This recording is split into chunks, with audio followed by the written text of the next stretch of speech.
യേശുവിനോടൊപ്പമുള്ള യാത്ര. അരിഷ്ടതയിൽ നിന്നുള്ള മോചനം. ധ്യാനത്തിനായുള്ള തിരുവചനം റോമർക്ക് എഴുതിയ ലേഖനം 7-ാം അധ്യായം 24-ാം വാക്യം. അയ്യോ, ഞാൻ അരിഷ്ട മനുഷ്യൻ! ഈ മരണത്തിന് അധീനമായ ശരീരത്തിൽ നിന്നു എന്നെ ആർ വിടുവിക്കും? നമ്മുടെ കർത്താവായ യേശുക്രിസ്തു മുഖാന്തരം ഞാൻ ദൈവത്തിന് സ്തോത്രം ചെയ്യുന്നു. കർത്താവായ യേശുവിലൂടെ ദൈവകൃപ പ്രാപിക്കുന്നതിലൂടെ അല്ലാതെ അരിഷ്ടതയിൽ നിന്നുള്ള മോചനം സാധ്യമല്ല. തൻ്റെ ജഡത്തിൽ വസിക്കുന്ന പാപത്തിൻ്റെ പിടിയിൽ നിന്ന് വിടുവിക്കപ്പെടുവാൻ പൗലോസ് അതിയായി ആഗ്രഹിക്കുന്നു. മനുഷ്യരായ നമ്മുടെ ഓരോരുത്തരുടെയും അവസ്ഥ അതുതന്നെയാണ്. സകല അനീതിയും പോക്കി നമ്മെ ശുദ്ധീകരിക്കുന്ന കർത്താവായ യേശുവിൻ്റെ രക്തത്തിലൂടെ മാത്രമാണ് പാപമോചനവും രക്ഷയും സാധ്യമാകുന്നത്. ജഡത്തിൻ്റെ ബലഹീനതയാൽ നമ്മെ വീഴ്ത്തുവാൻ പാപത്തിൻ്റെ ശക്തി എപ്പോഴും ശ്രമിച്ചുകൊണ്ടിരിക്കുന്നു. അതുകൊണ്ടാണ് പൗലോസും ഈ വചനത്തിൽ പറയുന്നത്, അയ്യോ, ഞാൻ അരിഷ്ട മനുഷ്യൻ എന്നത്. ഈ ലോകത്തിൽ എവിടെ നോക്കിയാലും അക്രമവും പാപവും അനീതിയുമാണ് കാണുവാൻ സാധിക്കുക. എവിടെ നോക്കിയാലും മനുഷ്യനിലെ ദുഷ്ടത കാണുവാൻ കഴിയും. കർത്താവായ യേശു ക്രൂശിൽ യാഗം ആയത് പാപത്തിൻ്റെ ശക്തിയെയും സ്വാധീനത്തെയും ഇല്ലാതാക്കുവാനായാണ്. പുതുജീവന്റെ പ്രത്യാശ നൽകിക്കൊണ്ട് കർത്താവായ യേശു മരിച്ചു ഉയർത്തെഴുന്നേറ്റു. പിതാവായ ദൈവത്തിൻ്റെ വലത്തുഭാഗത്തിരുന്ന് നമുക്കായി പക്ഷവാതം കഴിക്കുന്നു.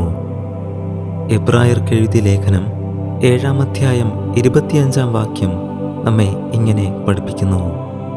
അതുകൊണ്ട് താൻ മുഖാന്തരമായി ദൈവത്തോട് അടുക്കുന്നവർക്ക് വേണ്ടി പക്ഷവാതം ചെയ്യുവാൻ സദാ ജീവിച്ചിരിക്കുന്നവനാകയാൽ അവരെ പൂർണ്ണമായി രക്ഷിപ്പാൻ അവൻ പ്രാപ്തനാകുന്നു. പാപത്തിൻ്റെ ഈ പോരാട്ടത്തിൽ നിന്നും നമ്മെ ഓരോരുത്തരെയും വിടുവിക്കുവാൻ കർത്താവായ യേശു ദൈവത്തോടടുക്കുന്ന നാം ഓരോരുത്തർക്കും വേണ്ടി ഇന്നും പക്ഷവാതം ചെയ്യുന്നു. അതുകൊണ്ട് തന്നെ യേശുവിനോടൊപ്പമുള്ള നമ്മുടെ ഈ യാത്രയിൽ നമ്മുടെ ബലഹീനതകളിൽ തളർന്നു പോകാതെ ദൈവീക വാഗ്ദത്തങ്ങളിൽ വിശ്വസിച്ച് പൂർണ്ണ ധൈര്യത്തോടെ ജീവിക്കാം. കർത്താവിൽ വിശ്വസിക്കുന്ന ഒരുത്തനും ലജ്ജിച്ചു പോകുകയില്ല എന്ന വചനത്തിൽ നമുക്ക് വിശ്വസിക്കാം.